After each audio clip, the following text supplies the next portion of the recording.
Good evening, everyone. Today is April 12th, 2023. This is the Finance Committee meeting. It is 6:31, and I'd like to call the meeting to order with a Pledge of Allegiance. I pledge of allegiance to the flag of the United States of America and to the republic which for which it stands, one nation, under God, indivisible, with liberty, justice for all. This meeting is being held remotely in accordance with the Governor of Massachusetts March 12, 2020 order suspending certain provisions of the Open Meeting Law, GLC 30A, Section 20. On March 29, 2023, Governor Healy signed a supplemental 2023 budget bill allowing remote and hybrid meeting options for public bodies through March 31st, 2025. This meeting is being recorded. Well, hello again, everybody. It's been so long.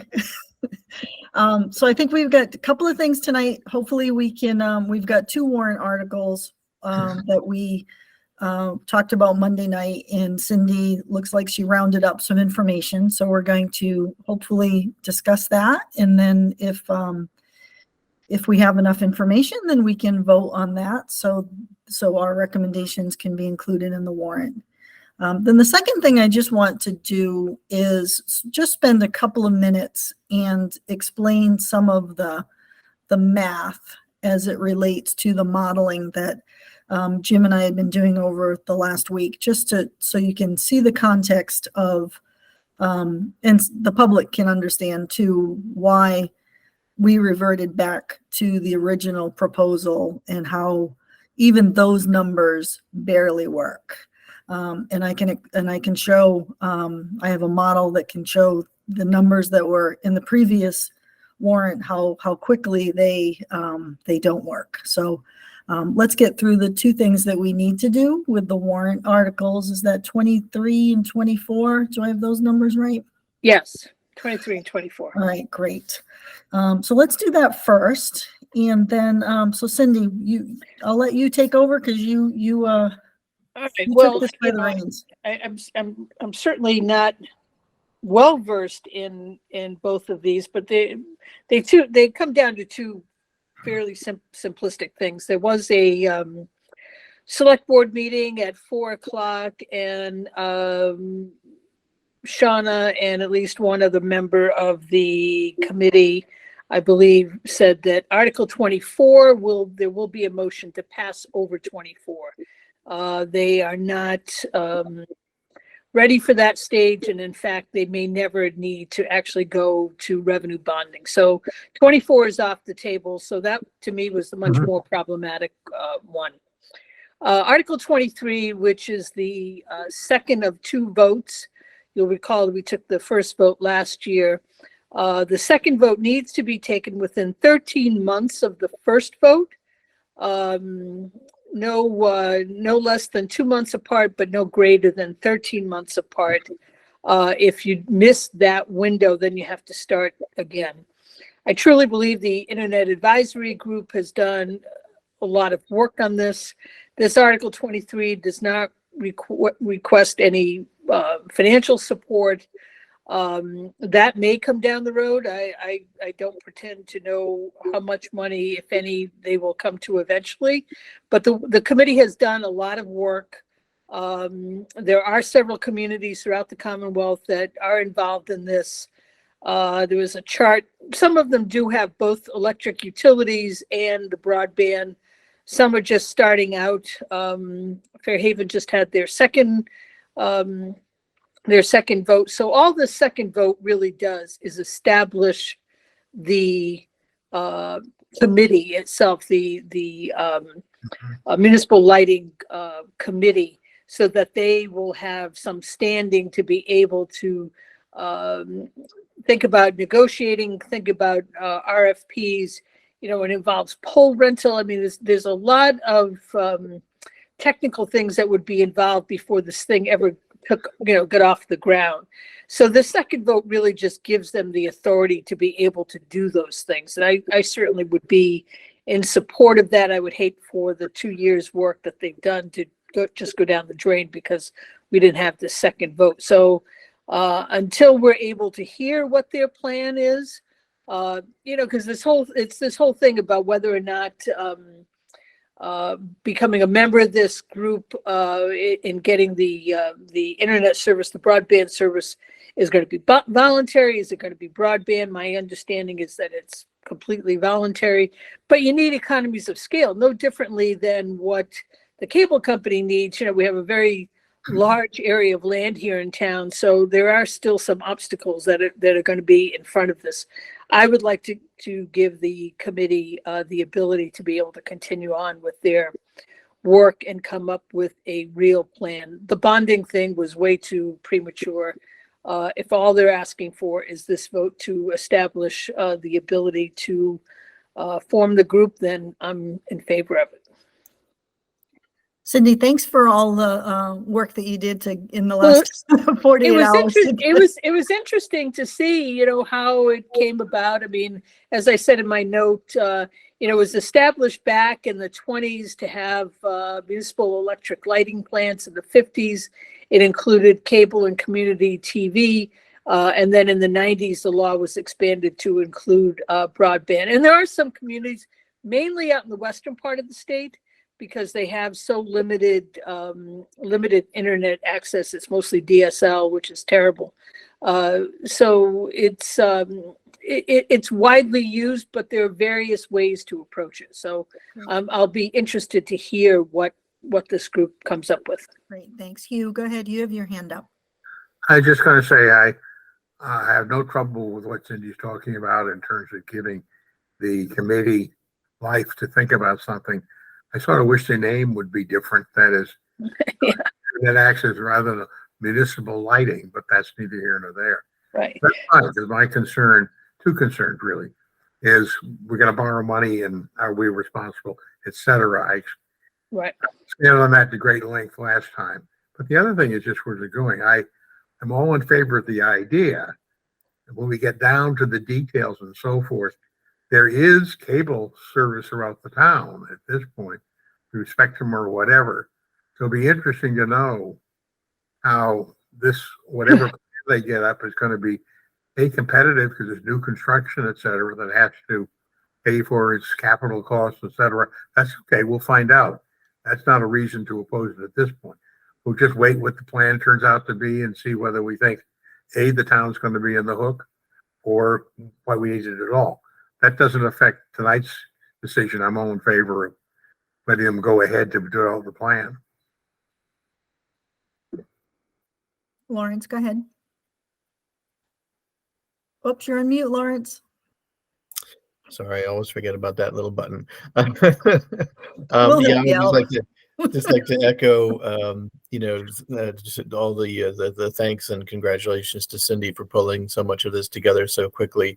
And just for everybody else's awareness, I have actually volunteered also to join that committee, since it's something that I think, we all have such a need to know more about. And I've been getting a bit of a data dump from Shauna over the last couple of days with that regard too. So I think between what Cindy's done and hopefully what I'll be able to stay on top of going forward, because I think Hugh makes some good points, and those are all very, very valid questions that we will have to dig into a lot deeper as we progress ahead with this whole idea. Great, thank you. Does anyone have anything else? It sounds like we may be able to make a motion for the warrant tonight. I will move to recommend in favor of, is it 23? Is that the right number? Article? Yes, 23. Of the warrant. I'll second that. Yep. Go ahead, Buzz. Yep. Fantastic. Any other further discussion? If not, I'll do a roll call. Cindy? Aye, Cindy Brown. Hugh? Hugh Morton, aye. Zach? Aye. Lawrence? Aye. Buzzy? Aye. And Karen, aye. Thank you for that. And what's the next article? I think this is the one that 24, I guess we should vote to pass over? agree to pass over as well? I mean, I don't know if we already know they're going to pass over, do we need to also have a motion to pass over? I think so. Yeah, okay. Right? I'll Do make, we- I'll make a motion to pass Is over. that appropriate? Do we pass over a motion under an article? I don't recall that we have. Am I wrong about that, Hugh? I think our recommendation would be to pass over. Town meeting decides to pass over or not, but I think we can recommend in favor or against. I mean, if we did have a different point of view, but Right. it's a recommendation from us as to what we think the town should do. So I So- would move that we recommend Article 24 be passed over. I'll second that. Okay, any other discussion? Nope. Okay, I'll do a roll call. Thank you. Cindy, Aye. Hugh, Hugh Morton, aye. Zach, Aye. Lawrence, All right. Buzzy, Aye. and Karen, I. Thank you. Look at that. Look what Well, 2 this is- days brought us. This is good. It's 6:42. This is good. How much a little information helps. I Right. know. All right, I'm going to share my screen and so I won't be able to see anybody's hands. So Cindy or somebody else just Okay. I'll let you guys chime in. So all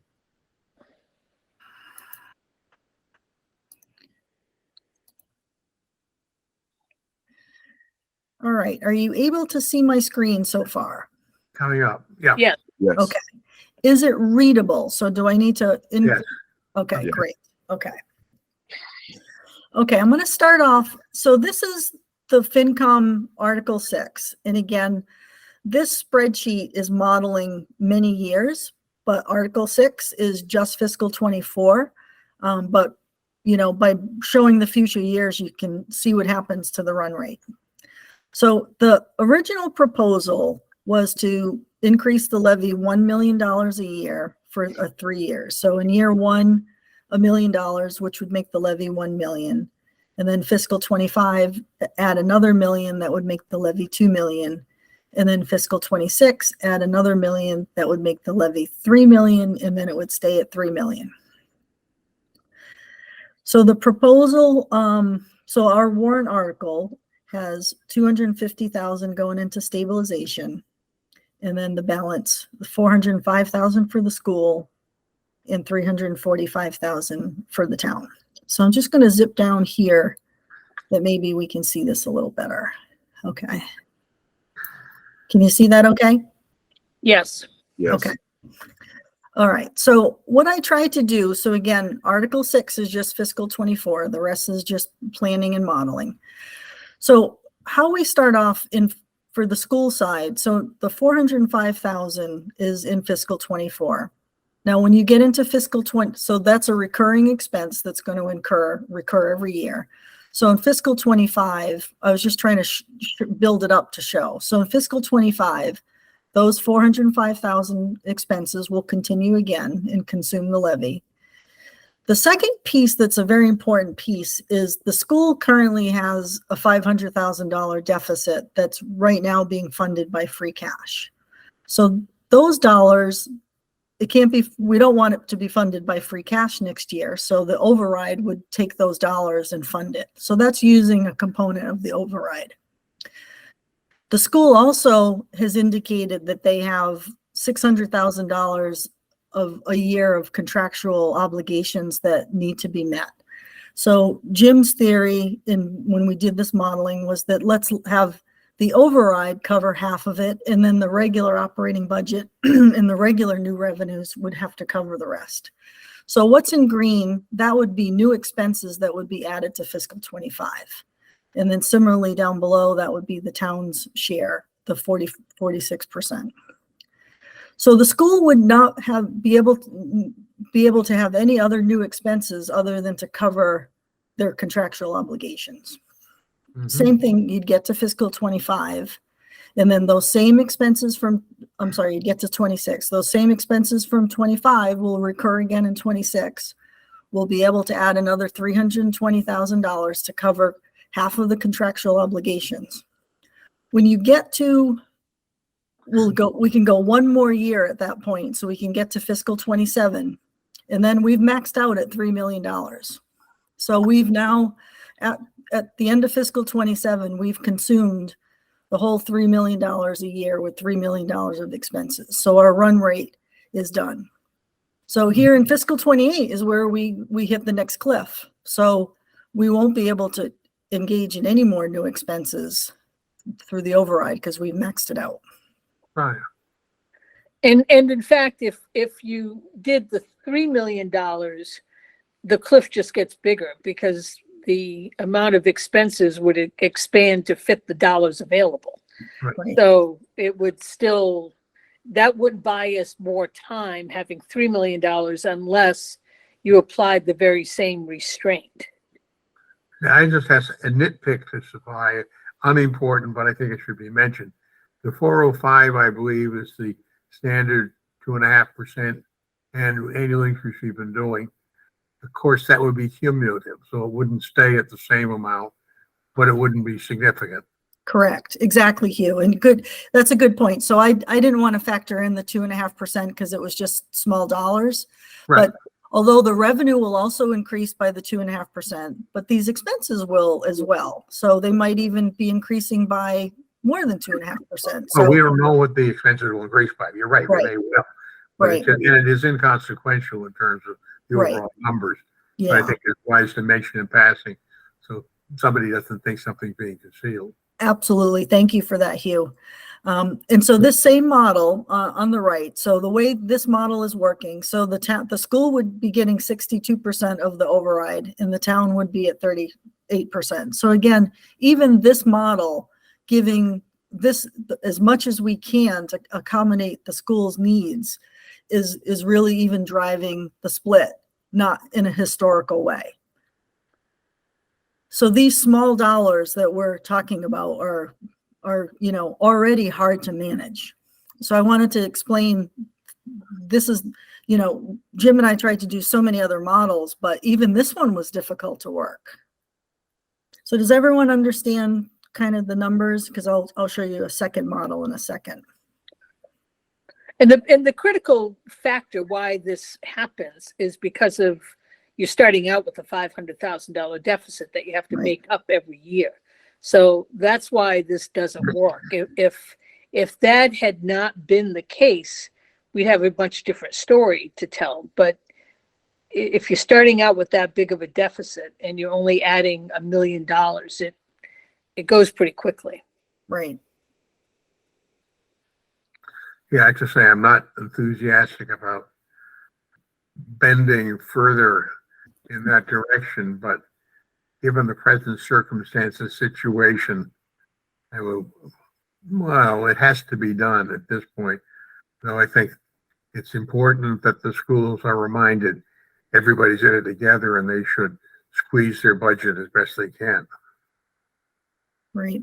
And again, these are models for fiscal 25. So by doing this, we're not committing to the split changing or anything, but this is just really illustrative just to show, even if we do the best we can, it's still not great. Oh, I understand you, but this Right. is, and as I keep saying, but everybody else says as well, Right. each year is a freestanding year. So the model for the 25 budget is fine, but we'll actually deal with a real 25 budget next year, and we'll see where things are, including the revenue we have and what expenses there are. Right. So just in one other point to make, so I'm just going to go up a little bit. So part of that was building the stabilization fund a little bit. There were conversations where we could build the stabilization fund and then in future years take the dollars out to help stretch the override. My concern with that is now if you do that, you would actually be using one-time funds, which are the stabilization dollars, to fund future expenses, right? So if you came back down here and in fiscal 28 to say, well, we socked away some money in the stabilization fund, let's start to pull it back out. Now you're going to be increasing your expenses above the $3 million. So if you add another 500, 600,000 to fiscal 28 and say, let's use stabilization funds, Now your run rate, your expense run rate is $3.6 million. Your revenue coming in from the levies, 3 million. Your run rate's now 3.6. So now you've just created the next structural deficit that you're going to have to face. So this model would create the next structural deficit. So I think it's important to realize that we've got to be careful and not go beyond the $3 million of new growth of expenses. Karen, I don't disagree with your analysis. What I would say is that having the money in the stabilization fund indirectly frees up other money that might have been put into the stabilization fund in the future. We have a healthier stabilization fund, which will reduce the need to put more money in the future, and the money that doesn't go in can be used in the budget for general operating expenses. It's not complicated, but I think it does have an aspect to it. Right, absolutely. And, this is again, the modeling, but absolutely. So fiscal 28's not that far away, but it's coming up. So I'll move on to the next slide unless anyone wants to talk about this. Did I hear somebody had a hand up? Because I can't see anything. Are you guys? No, Is everyone's everyone's okay? quiet. Yep. Okay. There was a comment. Oh, Yeah. Betty had a comment about the mentioning of the stabilization fund, which you addressed. oh, I have a okay. second comment. Okay, thank you.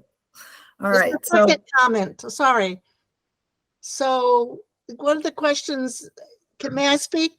oh, just- sure, sorry. People you are- wanna go back? People are, certain people are saying that what are we going to be doing about free cash? There's this issue between free cash and a stabilization fund.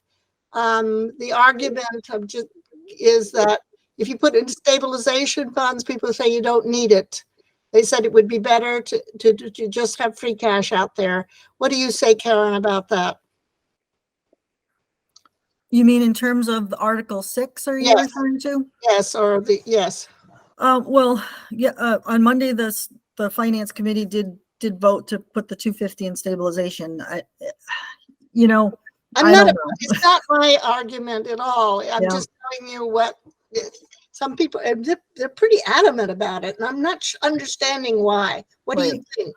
Well, there's pros and cons to everything, Betty, and by putting it in the stabilization fund actually tucks it away. Yeah, If it stays in free cash, then cash becomes fungible. So when Right. when next year's free cash gets certified and we all look at that number, it really gets hard to fiscally have a fiscal mandate to say, well, 250 of that is untouchable because that goes here, right? Because when in reality it's free cash and it's unrestricted, so it can be used. And so you don't have that, you don't have the structure, the saving structure that you would have if you put it in the stabilization fund. So you are tucking it away and kind of making it a little harder to use, which, I would add to that if you put it in free cash after town meeting, you cannot touch that free cash until it's recertified again.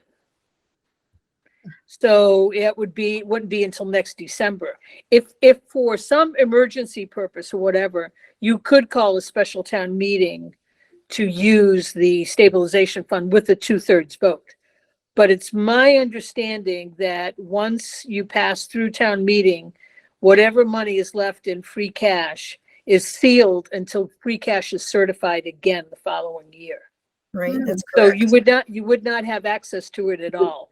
Right, A partial way to approach it, we'll deal with it next year, but we could increase the emergency fund that the Finance Committee has.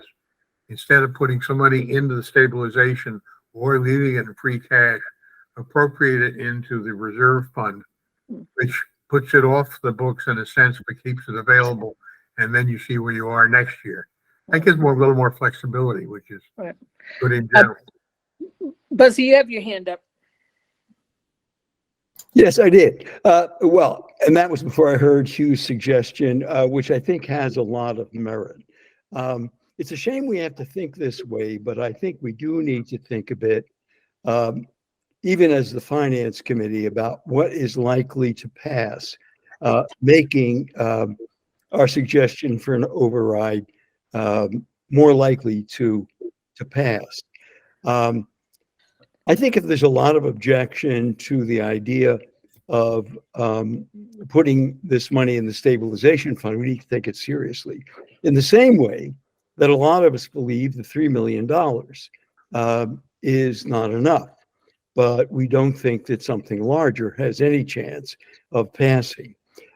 There is the fact, though this is a slightly different point with respect going for 3 million, that there's beginning to develop some pressure across the state to try to get more money given under Chapter 70 and other means. Some of that state taxation money spent on the towns. If we keep that pressure up, if that pressure is kept up, the $3 million has a better chance of keeping us going until maybe some relief comes in that form. So I do think it's important to think about what's going to be most palatable to the voter, and I like Hugh's idea.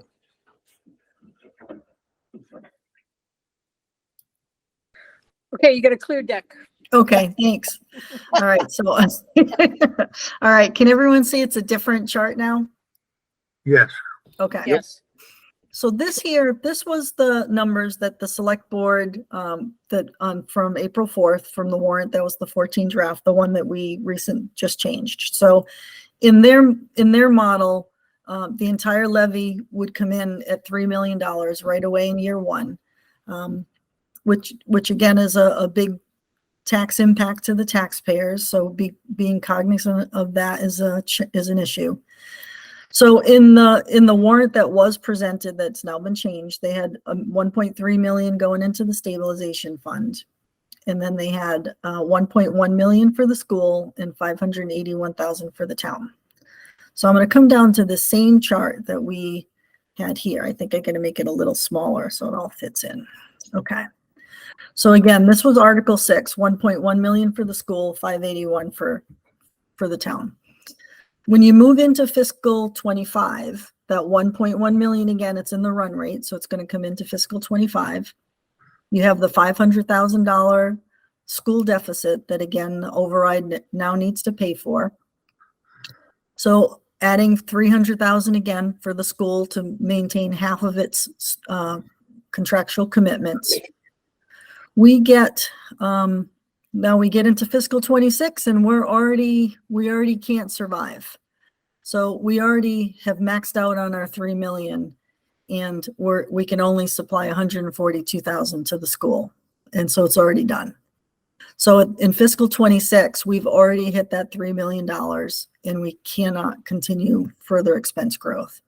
So this $3 million override, by starting spending so soon, ramping up in fiscal 24, it just compounds and carries through and we can't survive. So this just doesn't work. Sharon, so- there's an old saying that would seem to apply, and you're right, you're in the money, that money burns a hole in your pocket. If you have the 3 million available, it all gets spent. If you have 1 million available, it gets spent. But you don't have that large amount sitting there waiting to be spent for things that are certainly legitimate. So when you spend 1 million and then add another, you stage things in and it restrains the ability to commit everything in the first year. Right. And, in this scenario, 68% of the override would be school related and 32% would be town. But again, in fiscal 26, we would be already at a point where we would be, as the town would be really struggling to say, we can't, we're already going to move into a structural deficit at this point. And I can tell you, I don't want to be here in 2 years saying we have a structural deficit again. I don't want to monopolize the conversation, but this is not as much one-sided as it seems, I suspect, because the underlying original appropriation, or levy rather, is still allocated the 54, 46. So this allocation is not the total pie. It's the allocation of the additional revenue to the override. Correct. That's correct, right. Right. So, you know, this is why, you know, immediately after the select board had changed the warrant, that, you know, I was adamant that the numbers just don't work. It's not that people don't want to support the school or the town with more dollars. It's just those dollars just don't work in these numbers. Unless we're prepared in fiscal 26 to have another structural deficit. So it doesn't, you know, it doesn't buy us a lot of time.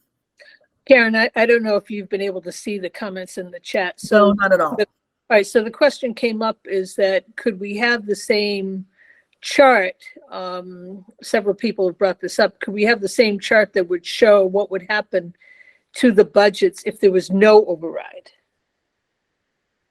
So using your same assumptions that they have a structural deficit, plus they need, you know, the 500,000, plus they need 600 some, you know, to meet their contractual obligations. That puts them $1.1 million right off the bat in the hole. They would obviously receive some regular money, you know, some of the money that from the 54-46 split next year.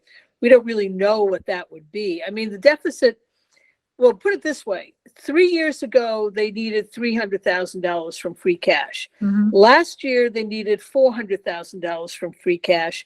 This year, it's $500,000 from free Yeah. cash. Connect the dots. I mean, Yeah. the structural deficit keeps growing each year for that. So, to my knowledge, we don't have a chart. The schools have never produced one that shows what happens if they don't have. We never get a chart beyond the current year. Right. But we can, you know, just off the back of the envelope, I Right. can, you know, I'm back to the original, this is the finance committee recommendation here. So under Article 6 in fiscal 24, that 405,000, that helps get the school out of its remaining deficit. So the town, the free cash was helping fund them by 500,000. So they still had 280,000 left on their proposed budget that wasn't able to be funded. So as this article is, the 405,000 would make them whole and give them another, I don't know, $130,000 more of expenses. So to answer your question, so if there was no override, next year the school would be walking into fiscal 25 with an $800,000 deficit. In addition to that, they have 600,000 of contractual obligations that they have already committed. So they're already walking into fiscal 25 with $1.3 million of a structural deficit, and that's just the school side.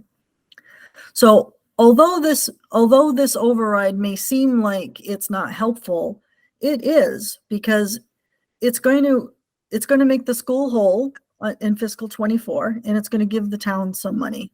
In fiscal 25, it's going to cover what was the structural deficit by taking that 500,000 instead of the school having to rely on free cash that may not be available. The override's going to take that over, and it's going to help for the next 3 years fund half of their contractual obligations.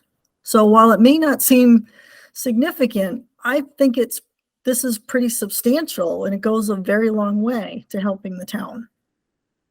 And at the same time, brings in $1 million a year, and that helps the taxpayers with not having a big tax bill all at once. So can I unshare my screen so I can see all your lovely faces again? Yes, All right, Got some chats in hand. yeah. There's, right. I'm Right. coming back. Hold on. I'm back. All right, Lawrence, go ahead.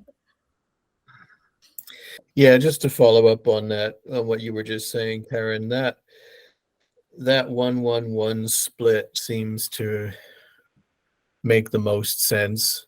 I mean, to Hugh's point, the old saying about money burning a hole in your pocket. I mean, he's not wrong. If you set a precedent, right? And then as we saw, that it burns out much faster too. So I would rather see that approach you just outlined of the million. We know we're still going to get to a point where that's going to run out and we're going to hit a wall again. But then, as Buzzy was saying, there need to be real diligent efforts afoot to get some more of that state money coming in. Whatever, I mean, we're all very familiar with, I think, with the fact that that Westport probably gets less than it should in terms of some of that Chapter 75 money, for example, compared to other towns around us, and we know the reasons why. The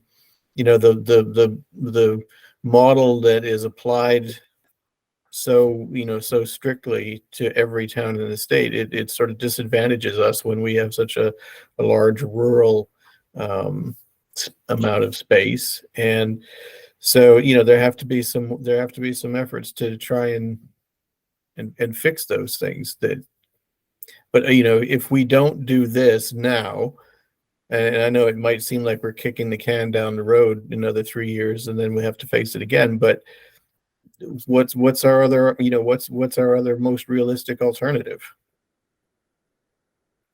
Mhm. Thanks, Lawrence. Hugh?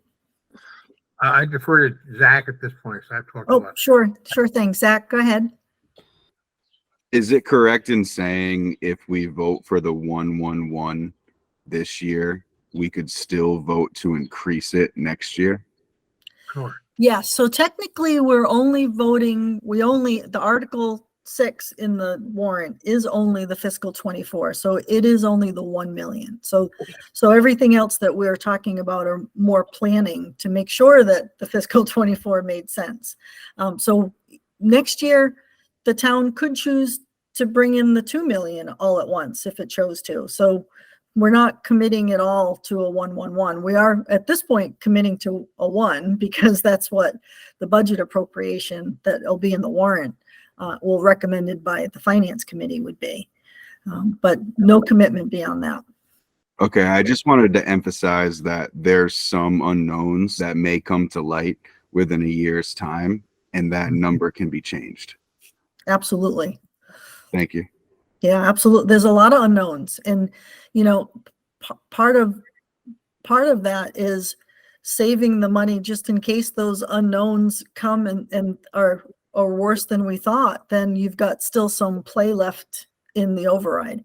If you spend it all early, you have no ability to pivot and kind of do anything here because you've already set your run rate with it. Go ahead, Hugh. Yeah, I think something to keep in mind as well, the override funds or the allocation we've been talking about has benefits that don't appear on the surface sometimes. And that is things that might be demands on free cash may be abated. Free cash we have used in many times sort of the capital account, and I think that works one-time funds, as it were, for one-time expenses. But to the extent there is not a projected anticipation that some of those funds will be used to patch holes in the budget, then there's room for that either to stabilization fund. There are capital stabilization funds as well, we've mentioned, which are pre-funding certain things. So there's a little more flexibility on the free cash side because we fixed some of the other leaks. Mm-hmm. Let's hope so.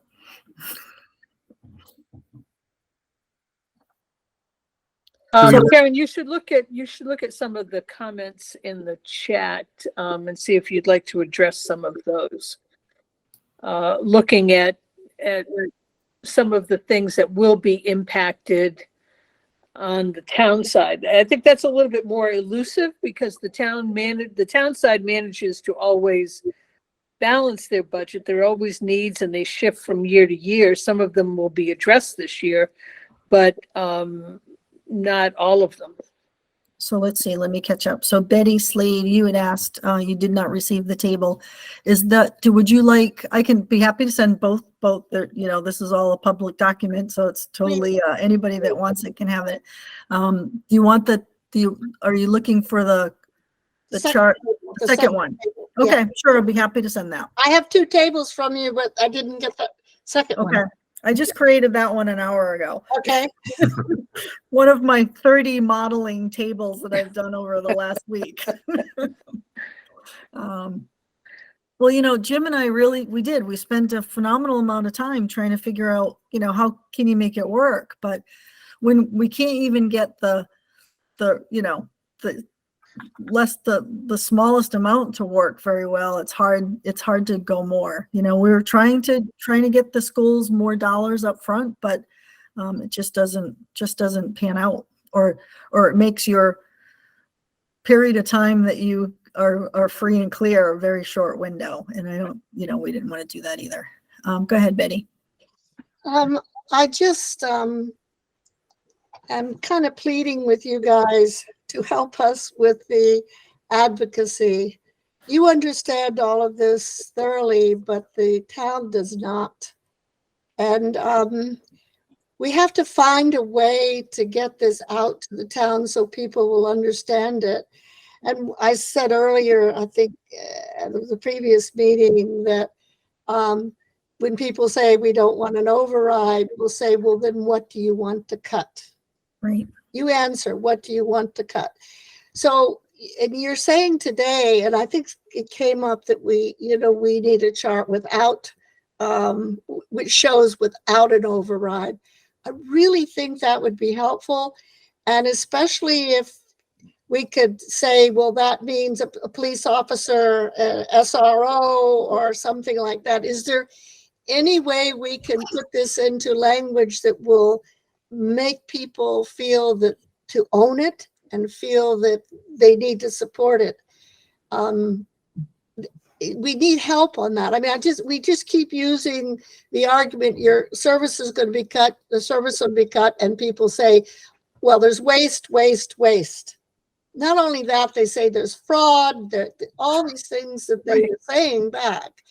But if we could put in dollars and cents, some information that may appeal to them in charts, Karen, the thing you did last year was perfect in the sense that people could see it. If we could see this in a chart, not necessarily in numbers, if you know what I mean. Yeah. I mean, to help us would be much appreciated. right. I think, and I don't know exactly how to do that. And certainly from the school side, they would have to provide those sort of numbers, right? Because Right.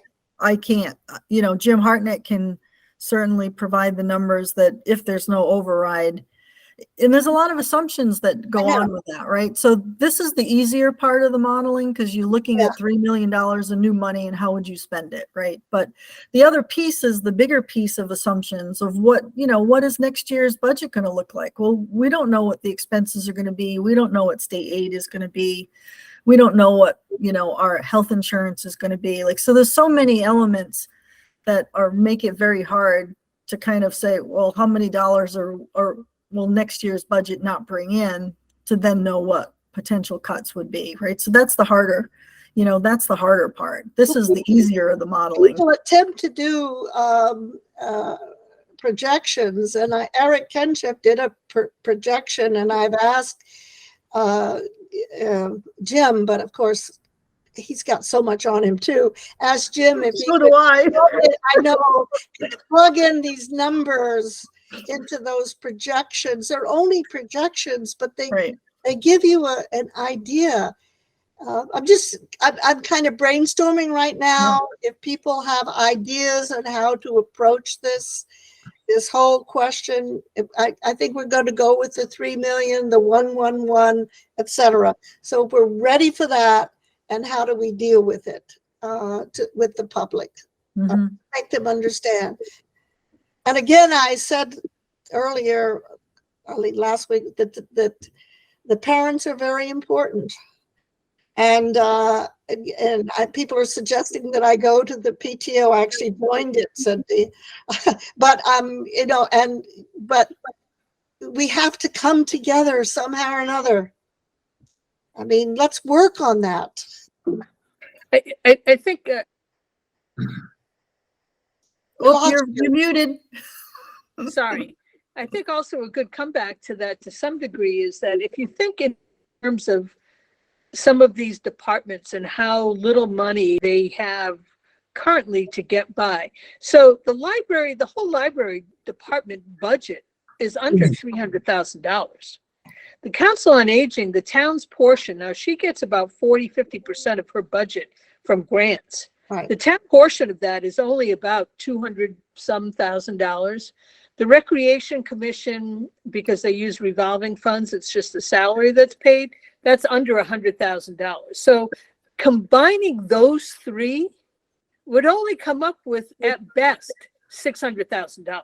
So if we had to, come up and scratch and save just $600,000, which is not a lot, we could wipe out those three departments and still not really come up with very much money. I mean, that's how skinny every department runs. I mean, yeah, you have the big budget busters, but you have contractual obligations that go with that. Police, fire. I mean, up until recently, I mean, I wish Gary were here because he could cite the numbers. I mean, we have just one or two more police officers today than we had like in 1987. And you think about the increase in population and the increase of, the social environment that has changed, overall. So it's amazing that we're able to do what we do. So, I mean, where do you cut? Fine. If you wanted to cut those three departments, Recreation, Council on Aging, and Library, you still wouldn't come up with very much money. What else is left after that? Okay, cemetery. Okay, so that's another, mere pittance of money. Right. It's police and fire. I mean, even the highway department is down to nothing, with 5-6 guys there. I mean, there's nothing there. Where else are we going to cut? So, Yeah. Well, I- and to I that could- point too, it's not just cutting because those departments also generate revenue. So you'd lose the revenue too. So you don't really net much of anything. Yeah. Right, because the transfer station is pretty close to self-sustaining. The amount of fees that they take in is very close to what the cost is. So, I mean, if you were to eliminate that, you're going to eliminate the revenue side of that too. And that's true in all cases, but there's not much more to cut. I don't know where people think that there's all this money. So I'm just kind of reading through the chats quick, and I agree some charts would be good. I'm only calling uncle because I have a full-time job and I don't have much more time, right? So, and I've spent an enormous amount of time on this. So I still need to do that 24-page memo that for the regular fiscal 24 budget. So I'm going to finalize that in the next week. And then I'm going to present it back to the finance committee next week so we can get it approved and then we can get that out. I need to work on a PowerPoint presentation for the fiscal 24 budget for town meeting. And so I don't really have any other time to do anything else. So Maybe if Jim there's- could do know, this. Yes. yeah, if Jim can, and if any member here, another member of the finance can committee help. can help do those sort of things, that would be, I can help with some things and, but I'm just kind of out of time. Well, I also think, Karen, and Cindy has a good point, but I think a lot of the comments are uninformed emotional reactions. And facts really don't matter. It's I don't want to pay more money. I can't find these other expenses and so forth. There must be waste here and there without any facts. And you really can't deal with that because facts aren't what they're focusing on anyway. Good point. Go ahead, Lawrence. Yeah. I mean, you're absolutely right, Hugh. There are definitely some very, vocal squeaky wheels that will, as my mother used to say, some people's minds are made up and you can't confuse them with the facts. But I think there's also, but it's a vocal, but I think it's a minority in terms of the overall population of the town. In my experience, it's more that there's just very large segments of the population that simply have no idea.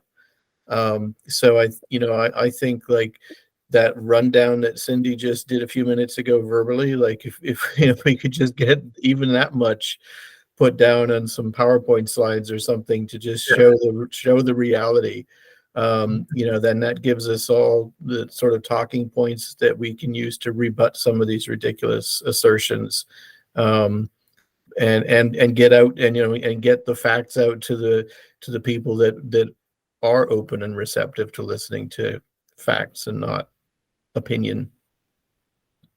I'm going to preempt Albert for a minute, only because I think that's right. And I think also we need to remember there are two acts to this play. Town meeting, to have people who come who may not be totally informed, at least are interested enough to come and frequently have a fair amount of idea of the back. Second act is, assuming it passes in terms of the override, is the election, which takes place sometime in the future.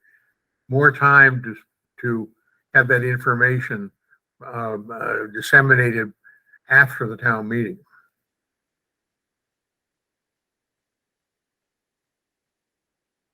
Al, go ahead. You've got your hand up. Yeah, very, very quickly. And this has been really great. I mean, it has helped me to not have to, run through Netflix to decide what we're going to watch on any given evening. So, it's a shame in a way that this is coming to an end. A couple of quick points. Unless I'm wrong, because of the town side, we'll use that for a better term, picking up obligations that are directly related to the schools, which I made in a comment, the more that we reduce the percentage of dollars going to the town side and increase the school side, that is a fixed obligation. And I'm not disputing the fact that it's necessary. I'm not disputing the fact that it has been kind of the protocol, if nothing else, for a long time. But it is a fixed expense. So the more we reduce or shift, let's say, that money more towards the school side, the town side gets reduced even further in terms of their ability to fund other obligations, because that fixed number, which I'm going back a couple of years in the town, the annual report, was approximately $10 million that was directly related to, and this comes from the school department's report in the annual report. This isn't me extrapolating numbers or whatever. So I just want to bring that point up. The other point is, though, I've been thinking an awful lot about my life. And I think that what we should really consider doing in this town is rolling things back to when I was a kid, 1960s, 1970s. I think we should have a burning dump. Forget this transfer station. We can all go on Saturday night and have dates where we can shoot rats with the burning dump. We should have the police department on the first floor in the southwest corner of the town hall in 2 rooms with 2 police cars. The library, let's move it up to the second floor in 2 rooms. And I could go on and on. We don't need a recreation department. We don't need a cable access. We don't need any of this stuff. Go to the schools. I went to school with 3rd and 4th grade were in the same room.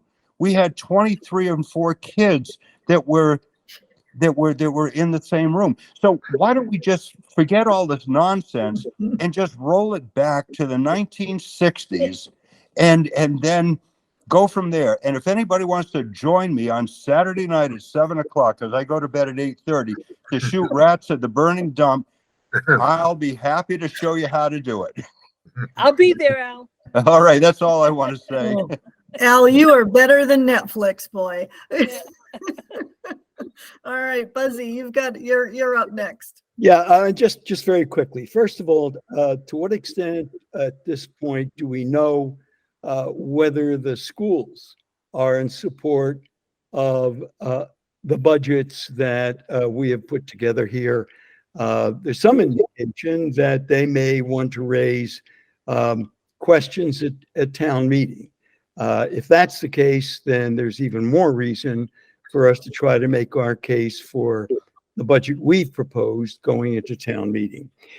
Secondly, I have a bad record at this point trying to promise devoting my time to something for a number of reasons, but I am happy to work with Cindy, anybody else who can try to explain to me all of the financial aspects of what's going on, and try to put it together, maybe with the help of a couple of other people outside of the finance committee, in a way that maybe makes it more understandable and more persuasive.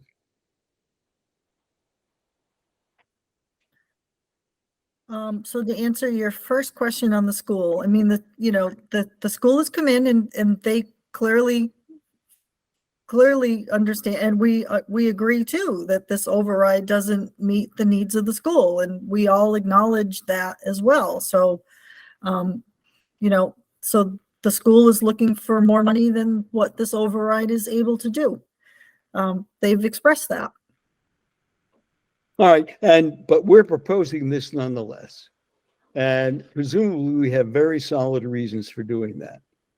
And I think we owe it to the town to do our best to try to convince them that the position we've taken is the one that makes the most financial sense for the town as a whole.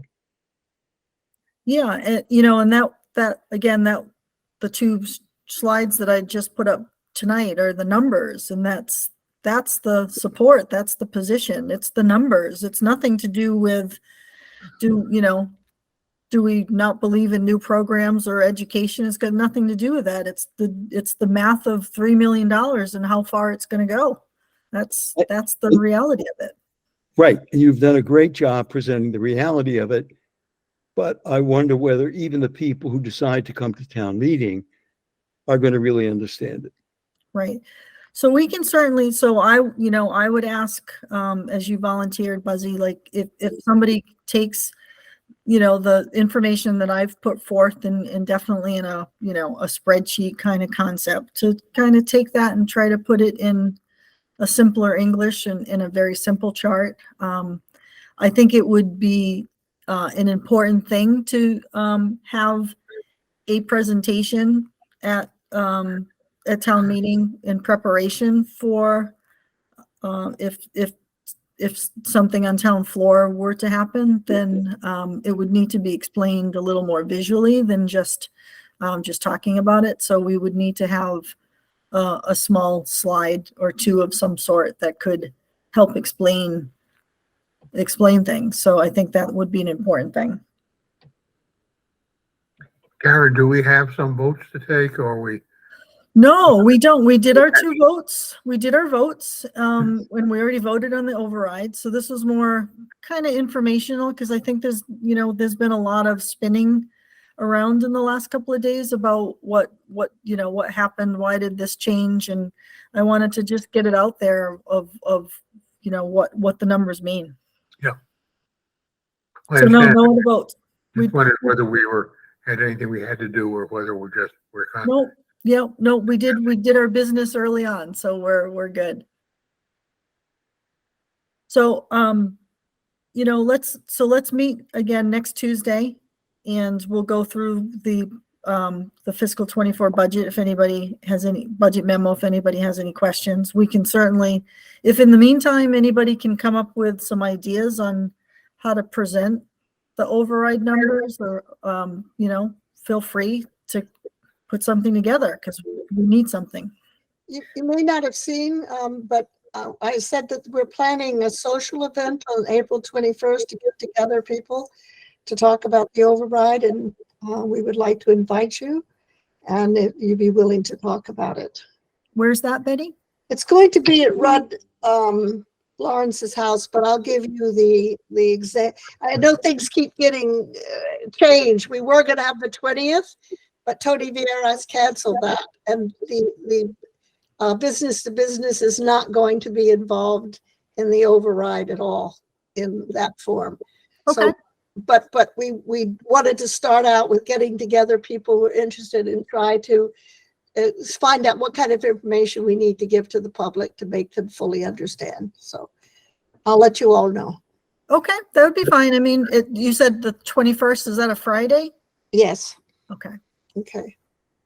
Okay, Okay. I thank can you. probably do it if I can have an accompanying person from the finance committee. That would be fine. Lawrence will go. Yeah, I've already marked it in my calendar, Betty. All right, good. Bye-bye. Thank I you. Thanks, can't, Ed. I can't make that weekend. Okay. All right, well, even if, okay, we'll figure something out. So I'm happy to, do whatever I can to try to explain what I can that's been in my brain. So I'm trying to get it out in paper to to help. So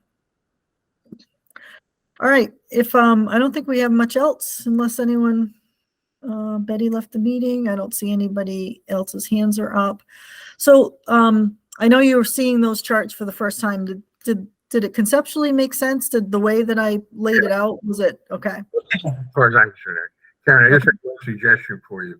Sure. It used to be traditional in Boston, I was there, that all the accountants in town on 16th of April would head for the Caribbean. Yeah. The tax returns were done. And they were, you might consider the same thing after the town meeting. Actually, there will. I booked a trip to Lisbon on May the 5th. Mhm. I'm getting the hell out of Dodge. Go to Lisbon for a week. I very well may turn off my phone, sounds my nice. laptop, my everything. Go ahead, Zach. You've got a question. You're getting your hand up. Yeah, I just wanted to say your presentation was great, Karen, and thank you. I know there's a lot of behind the scenes effort that you're putting in, and I appreciate that as someone who lives in the town. Thank you. Thank you very much. Thanks.